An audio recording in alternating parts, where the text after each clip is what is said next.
So today is the 24th of December 2019, and so I shall be opening day 24 of my LEGO Star Wars Christmas calendar. And today we have one of those dumb birds from that dumb planet that I don't know the name of from the new Star Wars film. Great.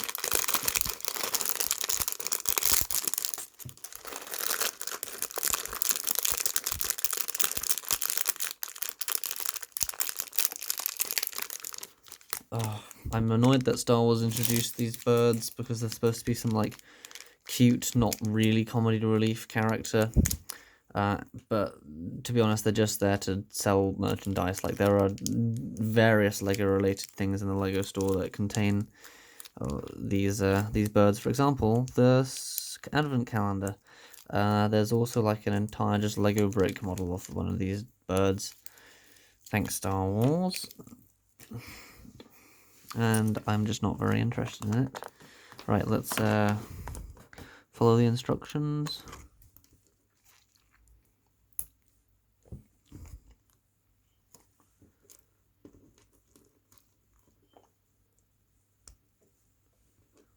And put on this little wing on the side.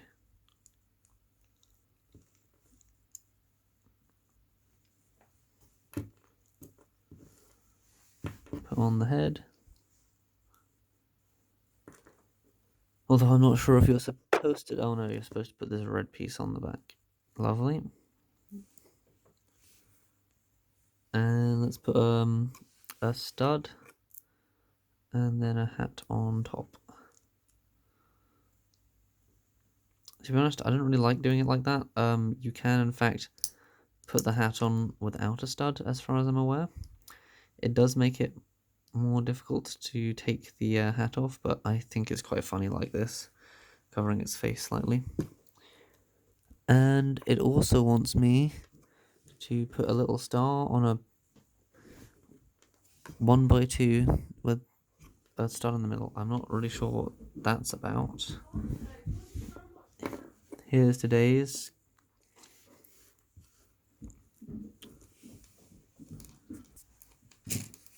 Okay, let's put the spare parts in the box, and so yeah, that's today's model. In terms of other years' end of calendar little models, this one isn't particularly good. I mean, you get a nice little Christmas hat, which is a nice piece. I don't think it's unique though. What isn't unique though is stuff like this. This was from 2016's LEGO Star Wars calendar. I'm not sure that you can get a white Wookiee LEGO piece from anywhere else but that specific calendar. I'm not sure that I have any other unique end of year, but I do have this BB-8 with a hat, although it is just a BB-8, but I'm happy to have gotten a BB-8, it's quite nice.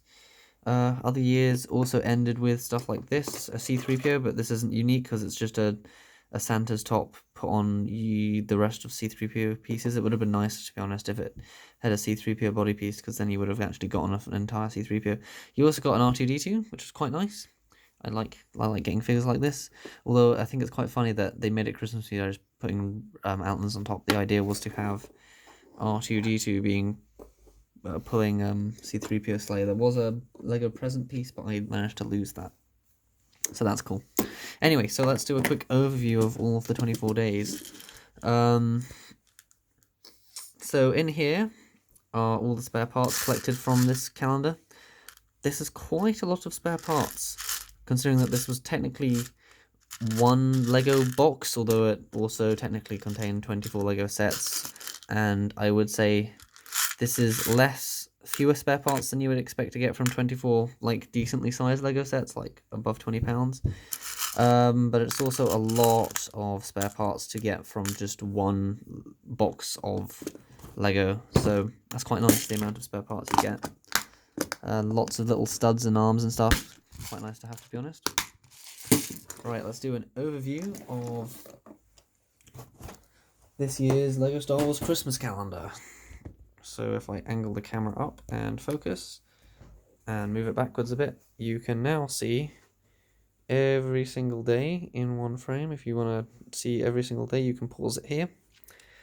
And if we zoom in, we can look at some of the highlights. So we got ourselves a stormtrooper with 2 little rollerblades on his feet. Very nice, ready for the disco. Color and ship is nice. It's a nice little set. I particularly like the X-Wing. Would have been nice if it was an original trilogy X-Wing rather than a Resistance X-Wing, because, you know, the new films, not very good. Would rather something from actually Star Wars rather than the new films, which may as well just not be canon, to be honest. We got ourselves Chewbacca, which came with a little campfire. It could have been 2 separate days, to be honest. For example, oh, you can't really see it because it's fallen over. I feel like this stormtrooper could have technically came with this little machine gun, I guess you could call it, in the same way Chewbacca came with a little fire. But no, this was its own day, this gun, so that's great. We got this just generic piece of land, which was obviously that planet I don't know the name of because I don't care about the new films, and then old Luke Skywalker. We got this ship that explodes at the beginning of The Force Awakens. Actually, I quite like this as a spaceship. Little defense turret. This is a stormtrooper. Well, no, it's not a stormtrooper. It's an Empire, like, I don't even know what this is, to be honest. I should know.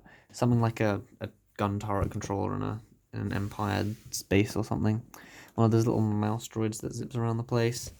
A droid track tank. Can't remember what its actual name is, but it's a track tank. You see it on Kashyyyk. We got ourselves a battle droid,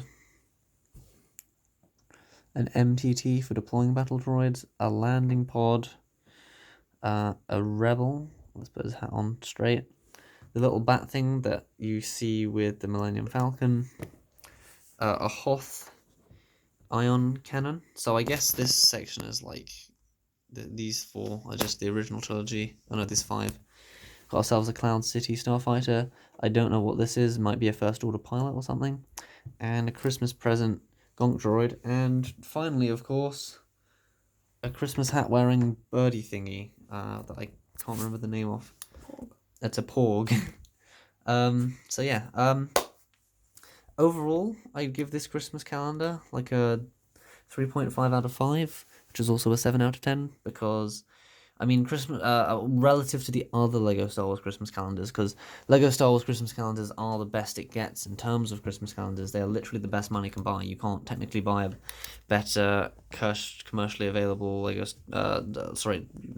Christmas calendar. Obviously, you could construct one yourself, but then that would be defeating the whole point. I would say my favorite LEGO Star Wars Christmas calendar was probably the 2016 one, as this included models like this. I quite like this. There's a Venator class Star Destroyer. I really like that one. It also included the Slave 5. This is a very nice spaceship recreation, a nice little, what you could call a micro model. It also included the Tantive 4, which has a nice little model here. I really like this one. I like how they managed to get every single engine of the 6 engines on the rear represented. Is it actually 6 engines? Oh no, it isn't. It's 8 engines. Oh well, I take that back. But it's still pretty good. If you weren't counting, it's quite good. Although the cockpit is a bit long, to be honest. I feel like just using 2 studs on either side would have actually done a better job. I could actually just do that right now.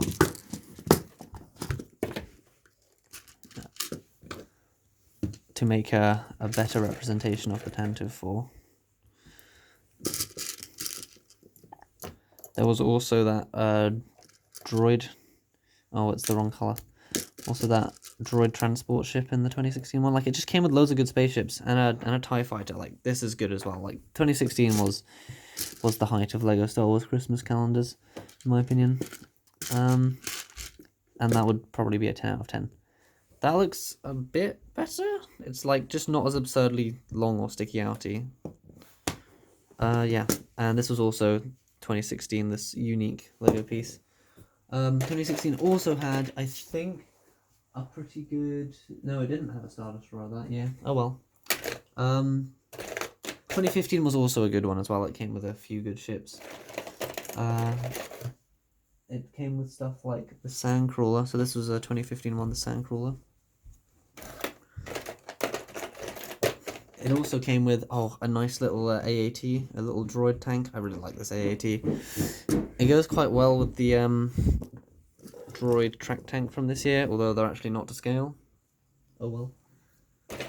So, oh yeah, and it also came with like an articulated AT-AT.